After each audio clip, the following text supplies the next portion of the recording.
नमस्कार साथियों, आपका बहुत-बहुत स्वागत है आपके अपने करंट हेवन के यूट्यूब चैनल पर। आपको पता है कि 75वां आज़ादी का अमृत महोत्सव मनाया जाने वाला है और इस उपलक्ष्य में हर काम जो हो रहा है, शुभ-शुभ हो रहा है। तो एक नया काम फिर से हुआ है और वैसे तो पता है 2022 में 2 साइट रामसर साइट जोड़ी गई थी। अभी फिलहाल में फिर से 5 रामसर साइट जोड़ी गई हैं। हम पूरे डिटेल में बात करेंगे, रामसर साइट होता क्या है और अभी तक कितने भारत में रामसर साइट थे और कब-कब जोड़े गए हैं, किस राज्य में कितने हैं, सब कुछ बात करेंगे। आप देख रहे हैं आपके लिए पीडीएफ बनाया गया है ये पूरा का पूरा। आपको पीडीएफ भी मिल जाएगा, नीचे डिस्क्रिप्शन में लिंक दिया गया है। आप वहाँ से जाकर टेलीग्राम जॉइन करिएगा, वहाँ पर दे दिया जाएगा बिल्कुल फ्री में। आपको ये देख रहे हैं किस राज्य में कितने रामसर साइट हैं, सब कुछ यहाँ पर आपको उपलब्ध है, मिल जाएगा। और जो नए रामसर साइट हैं, वो नीचे यहाँ पर आपको देखने को मिलेगा देखिए। ये 5 जो जोड़े गए हैं, उसके विषय पर हम यहाँ नीचे चर्चा करेंगे। ये पूरा का पूरा वीडियो। कितने हैं, किस राज्य में कितने हैं? 5 हैं, 3 जो है तमिलनाडु में है और 1 मध्य प्रदेश में है और 1 हमारा शायद मिज़ोरम में है, ऐसे कुछ है। चलिए, हम आते हैं, पूरे डिटेल से बात करते हैं, क्या होता है रामसर साइट, हर एक चीज़। बस आप लोग एक काम करिएगा, इसको शेयर करिएगा। अगर इस पर 10,000 से ऊपर व्यूज़ जाने लगे, तो इसके बाद हम यह पीडीएफ आपको फ्री में दे देंगे और यह क्लास आपके चाहे सीटेट वाले बच्चे हों, चाहे यूपी टेट के हों, चाहे किसी भी एग्ज़ाम की तैयारी करते हों, बहुत ही महत्वपूर्ण रहने वाला है। चलिए देखिए, अभी तक अगर देखा जाए भारत में कितने रामसर साइट थे, तो बताएँगे 49 रामसर साइट हैं बच्चा। इसको याद रखना है। ये रामसर एक जगह है आपके इटली में, ठीक है भाई? इसको याद रखेंगे। नहीं, ईरान का, सॉरी, ईरान का एक जगह है रामसर स्थल। वहीं पे कन्वेंशन हुआ था 1975 का। उसके बाद से उसे रामसर के नाम से ही जाना गया। और रामसर स्थल क्या है? देखिए, पहला आपको यहाँ पे दिख रहा है रामसर संधि के बारे में हम जानेंगे। इसके महत्व और महत्वपूर्ण तथ्य क्या हैं, इन सब के विषय पे हम जानेंगे। पूरा लिस्ट नीचे दिया गया है। पहला देखिए, रामसर स्थल क्या है? ये हम लोग समझेंगे। रामसर क्या है? क्यों कहते हैं रामसर इसे? क्योंकि रामसर एक जगह है, वहाँ पर यह समझौता हुआ था कि जो हमारे वेटलैंड है, यानी कि वेटलैंड का मतलब गीली मिट्टी, गीला एरिया, जहाँ पर ना ही ज़्यादा पानी हो, ना ही ज़्यादा पेड़-पौधे हों, मतलब एक एक ऐसा माहौल जहाँ पर कुछ पौधे भी हों, कुछ एक तरह से जंतु भी हों, कुछ पानी भी हो, मिट्टी भी हो, दलदली जगह, उसे रामसर कहा जाता है, रामसर स्थल, यानी कि वेटलैंड कहा जाता है। रामसर स्थल एक जगह है। ठीक है, इस बात को हम जानेंगे। आर्द्रभूमि क्या है?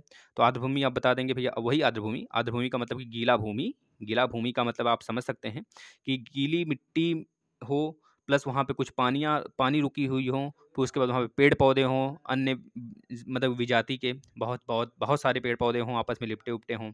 इस प्रकार से खारा पानी हो वहाँ का और वहाँ पे जीव-जंतु भी हों, काफ़ी ज़्यादा, काफ़ी वैरायटी के। तो वो रामसर स्थल है, उसको मतलब एक तरह से आर्द्रभूमि है, उसको बचाने के लिए सारे देश मिल-जुल कर कार्य करते हैं। तो चलिए, 2022 में देखिए कितने रामसर स्थल भारत के शामिल हुए थे, खिजादिया और बखीरा। ये हम बताएँगे कहाँ पर हैं, खिजादिया और बखीरा। एक बखीरा जो है यूपी में है, खिजादिया गुजरात में है, 2022 में शामिल हुआ था। ये दोनों आप याद रख सकते हैं, 2022 वाले। ठीक है, इसको नोट कर लीजिए। खिजादिया जो है, ये गुजरात में है और बखीरा हमारे यूपी में है भाई, याद रखेंगे। अभी देखें पूरे उत्तर प्रदेश में तो 49 हैं, ये 5 ऐड कर लेंगे, 49 प्लस 5 ऐड कर लेंगे तो हो जाएँगे 54। तो फिलहाल में 54 रामसर साइट हो चुके हैं, जो कि उत्तर प्रदेश में सबसे अधिक हैं। कितने अधिक हैं, अभी हम पता करेंगे भाई। चलिए, 2021 में कितने शामिल किए गए थे? देखिए, 2021 में देखा जाए, अगर 49 में से 2 निकाल दें तो 47 बचेगा। 2021 में 47 रामसर साइट थे और 2021 में कितने रामसर साइट जोड़े गए थे, यहाँ पे आपके सामने लिस्ट दिया गया है, देख लीजिए। भिंडवास, सुल्तानपुर जो हरियाणा का है और थोल और वाधवाना यह भी गुजरात का है। तो इतने ये रामसर साइट जोड़े गए थे। चलिए आगे चलते हैं। रामसर स्थल क्या है? अब यहाँ पे आप पढ़ सकते हैं इसको, पीडीएफ भी मिल जाएगा, वहाँ से पढ़ सकते हैं। पृथ्वी पर ऐसे आर्द्रभूमि के क्षेत्र जो जैव विविधता के लिए बहुत महत्वपूर्ण होते हैं, उन महत्वपूर्ण स्थलों को रामसर संधि के तहत रामसर स्थल के रूप में जो सूचित किया जाता है, ताकि उनका संरक्षण किया जा सके, जिसपे कि सारे देश भर के जितने भी राष्ट्र हैं, उनको एक तरह से संरक्षित कर सकें, है ना? उसपे अपने कह लीजिए कि उसको अपने नज़र से देखें, अपनी भूमि के नज़र से देखें। रामसर स्थल मतलब उसपे सबका हक होता है, पूरे देश का हक होता है और देश के जो बड़े-बड़े राष्ट्राध्यक्ष होते हैं, उसका रक्षा करते हैं, है ना? उसपे जितने भी मान लीजिए कोई विपत्ति आती है, तो उसपे अपने पैसे खर्च करके उसे संरक्षित करने का प्रयास करते हैं, चाहे अपने भारत में ही क्यों ना हो। भारत में 54 है, तो 54 केवल हमारे ही नहीं हैं, वो पूरे विश्व के हैं। ये चीज़ें हैं, यानी कि अभी तक 2021 तक हमने देखा कितना था, 47 था, 2022 में 2 जुड़ा, अभी फ़िलहाल की बात नहीं कर रहे हैं। 2 जुड़ा तो 49 हो गया, अब 5 जुड़ा तो 54 हो गया, इस चीज़ को याद रखेंगे। अब आगे देखिए रामसर संधि क्या हुआ था? सॉरी, सधी हमने बता दिया था, 1975 में संधि लागू हुई थी और 1971 में संधि हुआ था, याद रखेंगे। और जो यह वेटलैंड दिवस मनाया जाता है, 2 फरवरी को मनाया जाता है, ये भी याद रखेंगे आप। 2 फरवरी को क्यों मनाया जाता है? क्योंकि यह संधि जो हुआ था 2 फरवरी 1971 को हुआ था, यह कैस्पियन सागर के बगल में ईरान पड़ जाता है, वहाँ पर हुआ था। वैसे साइट ईरान जो कैस्पियन सागर का है वो ईरान से लगता है भाई, है ना, याद रखेंगे। और 1975 में ये संधि लागू कर दी गई थी। ये पृथ्वी के आर्द्र भूमियों को संरक्षण करने के लिए संधि हुआ था। कहाँ पर? रामसर में हुआ था, जो कि ईरान में स्थित है। इसका उद्देश्य यही है कि साफ-साफ कह लीजिए कि जितनी आर्द्र भूमियाँ हैं पूरे विश्व में, उसको संरक्षित किया जाए। अब रामसर संधि का महत्व क्या है? यहाँ पे देखिए, वही बुद्धिमान उपयोग के लिए, एक तरह से कह लीजिए राष्ट्रीय कार्रवाई के लिए, है ना? अगर कुछ मान लीजिए इस पे आप कुछ ऐसा कारनामा कर देते हैं, किसी भी देश द्वारा कुछ कर दिया जाता है, तो उसपे सारे देश उसपे एक तरह से उनके हक में होगा कि वो कुछ न कुछ उस पे संरक्षित करने के लिए आपको विवादित ज़रूर करें उसके लिए। तो यानी वेटलैंड प कन्वेंशन के अंदर सरकारी संधियाँ हैं, जो आर्द्र भूमि और उनके संसाधनों में संरक्षण और बुद्धिमान उपयोग के लिए राष्ट्रीय कार्रवाई और अंतर्राष्ट्रीय सहयोग के लिए रूपरेखा प्रदान करती हैं। इस पर कोई किसी एक देश का हक नहीं होता है। इसका कहने का मतलब तात्पर्य है। देखिए, रामसर स्थल से संबंधित कुछ महत्वपूर्ण तथ्य भाई याद रख लीजिए। पहला है, भारत में रामसर संधि पर 1 फरवरी 1982 को हस्ताक्षर किए गए थे। संधि तो हो गई थी 1971 में और लागू हुआ तो 1975 में, लेकिन भारत कब शामिल हुआ इसमें? 1982 में, ये बात भी याद रखेंगे। भारत का पहला रामसर स्थल चिल्का है, याद रखेंगे, चिल्का लेक, जो कि उड़ीसा में पड़ता पड़ता है और खारे पानी का झील है। और दूसरे नंबर पर केवलादेव पक्षी अभयारण्य है। चिल्का झील के साथ केवलादेव पक्षी अभयारण्य को भी रामसर स्थल में घोषित किया गया था। पहले इसको, फिर उसी दिन इसको, मतलब साथ में ही था, लेकिन पहले इसको फिर इसको, याद रखेंगे। यानी कि पहला रामसर स्थल चिल्का था भारत का, और दूसरा केवलादेव। चिल्का कहाँ पे? उड़ीसा में, और केवलादेव राजस्थान में है। भारत में अब तक 49 स्थानों को रामसर सूची में शामिल किया गया है। 5 और जोड़ लीजिए जो आज का है। मैं अभी हम दिखाएंगे पीएबी का न्यूज आपको। जैसे 5 आप देख रहे हैं, 26 जुलाई को 5 जोड़ा गया है। नीचे 49 प्लस 5 जोड़ लेंगे तो 54 हो जाएगा। भारत में 42वां रामसर स्थल लद्दाख में स्थित है भैया, तुसो मुरारी करके है। आपको पता है लद्दाख 5 अगस्त 2019 को अलग एक तरह से यूटी बना था, तब उसके बाद एक तरह से यहाँ पे तिसो मुरारी जो है एक झील है, लेक है, उसको 42वां रामसर स्थल के नाम से नामित किया गया। 47वां रामसर स्थल कौन सा भैया? वह हैदरपुर है। वह हैदरपुर वेटलैंड है, जो कि उत्तर प्रदेश में पड़ता है, याद रखेंगे। वर्तमान में पूरे विश्व में कितने रामसर स्थल हैं? 2465 हैं। और 2 फरवरी को वेटलैंड दिवस मनाया जाता है। क्यों? क्योंकि 2 फरवरी 1971 को यह कन्वेंशन हुआ था। दुनिया की पहली रामसर साइट कौन है भैया? ऑस्ट्रेलिया में स्थित है, कोबोर्ग प्रायद्वीप थे। और पूरे विश्व में अगर कहा जाए सबसे ज़्यादा कहाँ पे रामसर स्थल, तो ईरान में है, याद रखेंगे भाई। रामसर स्थल का वर्गीकरण यहाँ पे देख सकते हैं, 3 प्रकार से इसका वर्गीकरण किया गया है। समुद्री तट के लिए, अंतर्देशीय और मानव निर्मित आर्द्र भूमि, तो 3 प्रकार से हैं। तो हम लोग देख सकते हैं आर्द्र भूमि क्या होता है। आप देख सकते हैं नमी एक दलदली भूमि होती है, याद रखेंगे इसको। दरअसल वेटलैंड कैसे वैसे क्षेत्र होते हैं जहाँ पर भरपूर नमी पाई जाती है, उसको हम वेटलैंड कहते हैं। आर्द्र जल को प्रदूषण से मुक्त बनाती है। आर्द्र भूमि वह क्षेत्र है जो वर्ष भर आंशिक रूप से या पूर्णतः जल से भराव हो, उसमें भरा रहे जल। आर्द्र भूमि ठंडे और शुष्क इलाकों से लेकर मध्य भारत के कटिबंधीय मानसूनी, क्योंकि हमारा भारत कैसा मानसून है भाई? कटिबंधीय मानसून है, उष्णकटिबंधीय कहा जाता है। और एक तरह से कर्क रेखा बीच से होके जाती है, हमारे भारत के 8 राज्यों से होके जाती है, तो उष्णकटिबंधीय राज्य कहते हैं और भारत कहते हैं। भारत उष्णकटिबंधीय देश है, राज्य नहीं। और ज़्यादातर मैदानी भाग यूपी, बिहार और थोड़ा-सा देखा जाए तो पूर्वी इलाका आ जाता है, राजस्थान का, हरियाणा का, ये चीज़ें हैं। चलिए अब देख लेते हैं कितने रामसर स्थल हैं। 49 के 49 और प्लस 5 जो आज ऐड हुआ है, कल का ऐड हुआ है, वो पढ़ाएँगे आपको। एक तरफ राज्य है और एक तरफ रामसर स्थल। देखिए आंध्र प्रदेश में पहला है कोलेरू झील। कोलेरू झील रामसर स्थल के रूप में है, आंध्र प्रदेश में स्थित है। असम में गहरा झील है, गहरा बिल करके है, याद रखेंगे। गुजरात में देख लीजिए नल सरोवर पक्षी अभयारण्य है, थोल झील है, वधावन है, वेटलैंड, है ना। उसके बाद खजादिया है, खजादिया पक्षी अभयारण्य, ये गुजरात का है। इसके बाद आगे देखेंगे तो हिमाचल प्रदेश में चंदेर तल है, चंदेर ताल कहिए, फिर चंदेर तल कहिए। पोंग बांध है, इसके बाद रेणुका वेटलैंड है। जम्मू कश्मीर में होकेरा है, सूरीसार है और वुलर झील है भाई, ये मीठे पानी का भी झील है। तो सुबरारी ये हमारा 42वां है, ये याद रख लेंगे 42वां, क्योंकि भाई ये नया यूटी बना है, तो यहाँ से पूछा जा सकता है आपसे कि लद्दाख का है। केरल का भाई अष्टमुडी है, वेम्बनाड है, वेटलैंड है, मतलब वेम्बनाड वेटलैंड है। इसके बाद समस्त कोट्टा करके है, मतलब यहाँ पे 3 है, याद रखेंगे। केरल में भी 3 है। मध्य प्रदेश में भोज वेटलैंड है, एक अभी शामिल हुआ है कल, उसको भी दिखाते हैं अभी। मणिपुर में लोकतक झील है भैया, यह तैरता हुआ झील है, यहाँ पर फुमडी करता हुआ डांसिंग हिरन पाया जाता है फुमडी पर।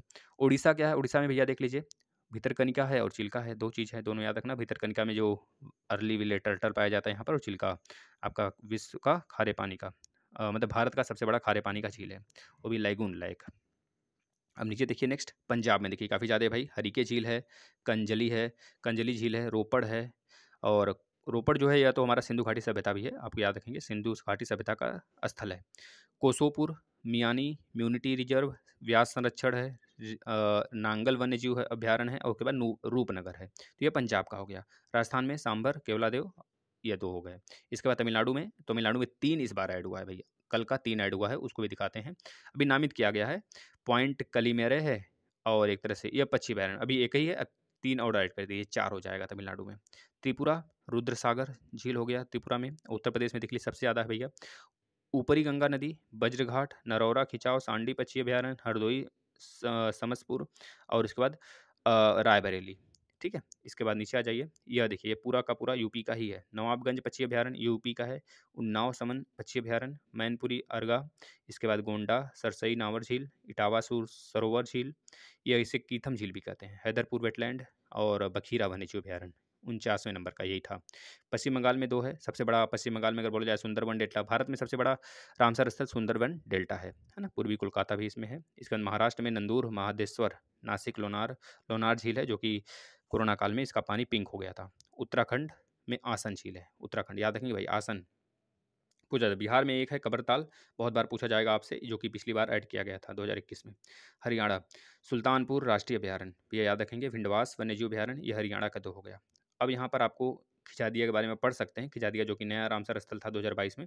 ये खिजादिया कहाँ पर है तो बता सकते हैं, गुजरात में स्थित है, राष्ट्रीय उद्यान है भैया यह, है ना। अब गुजरात में कुल 4 रामसर स्थल हो गए हैं। ये बखीरा उत्तर प्रदेश का भैया, संत कबीर नगर जिले में स्थित है। मीठे पानी का एक दलदली झील है और 1980 में इसे बखीरा वन्यजीव अभयारण्य के रूप में स्थापित किया गया था, इसका नाम दिया गया था। इसके बाद कल ये 49वां रामसर स्थल है भारत का। इसके बाद 2021 में 47वां, जो आपको पता है उत्तर प्रदेश के बिजनौर में हैदरपुर वेटलैंड के नाम से नामित किया गया था रामसर स्थल 47वें नंबर का, जो कि 1984 में गंगा के बाढ़ के मैदान से एक तरह से कट कर बना है, बैराज से बनाया गया है। यह कह लीजिए कि कितने हेक्टेयर का है, 6908, इतना इंपॉर्टेंट नहीं है, लेकिन आप इसे पढ़ लेंगे एक बार, यह हम आपको PDF दे देंगे। अब नए कितने जोड़े गए थे भाई 2022 में, देख लीजिए। थोल, बधावन, बिडावन और इसके बाद भिंडावास और सुल्तानपुर। और जो सुल्तानपुर हरियाणा में है, भिंडावास हरियाणा में है और उसके बाद बधावन भी गुजरात में है और थोल भी गुजरात में, ये जोड़ा गया था। सुल्तानपुर वही हरियाणा में है, याद रखेंगे भाई। इसके बाद आ जाइए नीचे, यहाँ पर देखिए 5 नए रामसर स्थल जो कल के, देखिए PAB का न्यूज़ है, यह आपको कहीं अभी डाटा हम उठा कर ला रहे हैं PAB के वेबसाइट से। देख रहे हैं यहाँ पर PAB कर रहे हैं, PIB दिल्ली के 26 जुलाई 2022 11:59 AM पर यह जोड़ा गया था, मतलब इसे पोस्ट किया गया था 5 रामसर स्थल को। देखिए कौन कौन है। भारत ने अंतर्राष्ट्रीय महत्व के 5 नए आर्द्रभूमि स्थल नामित किए हैं, जिसमें तमिलनाडु में 3 आर्द्रभूमि स्थल, करी, याद रखिए भाई, पहला है करीकिली पक्षी अभयारण्य, यह तमिलनाडु का है। दूसरा है पल्लीकरनई, याद रखेंगे भाई, करीकिली और पल्लीकरनई। इसके बाद कौन है, एक और है भाई, पिचवरम, याद रखें, करीली पिल्ली पिच, याद कर सकते हैं, है ना, करी पिल्ली पच पिच। इस तरह से तीनों आप ट्रिक बनाकर याद कर सकते हैं, करी पल्ली पिच, करी पल्ली पच पिच, इस तरह से 3 याद कर सकते हैं। मिजोरम में एक ऐड किया गया है भाई, कौन है, मिजोरम में देख लीजिए, पाला। मिजोरम में कौन है, पाला है, याद रखेंगे, पाला आर्द्रभूमि है। इसके बाद मध्य प्रदेश में एक है साक्य सागर शामिल है, साक्य सागर। इस तरह से 5 हैं, याद रखेंगे। करीली और करीली हो गया, पल्ली हो गया और पिचवरम हो गया, ये तो हो गए हमारे तमिलनाडु के। इसके बाद मिजोरम का पाला है और साक्य है हमारा आपका मध्य प्रदेश का। इतने हो गए 5 के 5। अब कितने हो गए टोटल, 49 से 49 में 5 ऐड कर दीजिए तो हो जाएंगे 54 रामसर स्थल।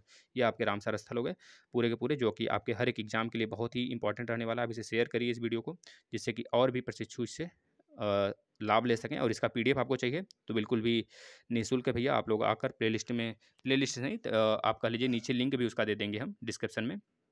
और आप लोग टेलीग्राम पे ज्वाइन हो जाइए, टेलीग्राम का नीचे लिंक दिया गया है, वहाँ से आप ले सकते हैं। इसको शेयर करिए, लेकिन हम तभी देंगे भैया जब इस पर 10,000 व्यूज आ जाएंगे, तब 10 से 12,000 अगर व्यूज आ गए तो इसको हम पूरा फ्री PDF आपको प्रोवाइड करा देंगे। धन्यवाद।